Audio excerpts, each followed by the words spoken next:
மத்தேயு 18வது அதிகாரம் 20வது வசனம் இப்படியாக சொல்கிறது, ஏனெனில் 2 பேராவது 3 பேராவது என் நாமத்தினாலே எங்கே கூடியிருக்கிறார்களோ அங்கே அவர்கள் நடுவிலே இருக்கிறேன் என்றார். இன்னைக்கு ஏசப்பா நம்மக்கிட்ட என்ன சொல்கிறாங்க அப்படின்னா, ஏசப்பாவுடைய நாமத்தின் நிமித்தம் நம்ம எங்கே கூடி அவரை ஆராதிக்கிறோமோ, எங்கே அவரை உயர்த்துகிறோமோ அந்த இடத்துல ஆண்டவர் வருவார். நீங்கள் ஆண்டவரை ஆராதிக்கும் போது, அவரை உயர்த்தும் போது ஒரு சின்ன கூட்டமாக இருக்கலாம், இல்லை பெரிய கூட்டமாக இருக்கலாம், இல்லை நீங்கள் கூட தனியாக ஆண்டவரை ஆராதிக்கலாம்.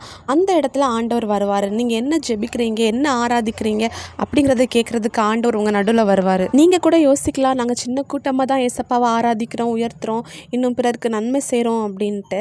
ஆனால் நீங்கள் ஆண்டவரை முன்னிறுத்தி எங்கே செயல்படுறீங்களோ அங்கே ஆண்டவர் உங்களுக்காக இருப்பார். அது மட்டும் இல்லை, கர்த்தருக்கு பயந்தவங்க மாறி மாறி பேசுகிறத கூட கேட்குறதுக்கு ஆண்டவர் அந்த இடத்துல வருவார்.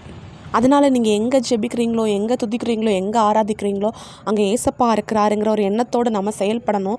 அந்த இடம் பரிசுத்தமாக இருக்கணும், நம்முடைய இதயம் பரிசுத்தமாக இருக்கணும்.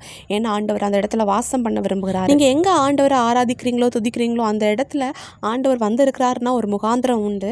நீங்கள் ஜெபிக்கிற காரியத்தில் ஆண்டவர் ஒரு அற்புதம் செய்வார். அது மட்டும் இல்லை, உங்களுடைய இதயத்தின் வேண்டுதல்களாக ஆண்டவர் நிறைவேற்றுவார். அதனால் நீங்கள் எங்கே கூடினாலும் உங்களுக்காக ஒருவர் எழுந்தருளி இருக்கிறாரு. அவரை மறந்துடாதீங்க. அவருக்கு முன்னுரிமை கொடுத்து நீங்கள் செயல்படுங்க. ஏசப்பா உங்களை ஆசீர்வதிப்பாராக. இயேசு கிறிஸ்துவின் நாமத்தில்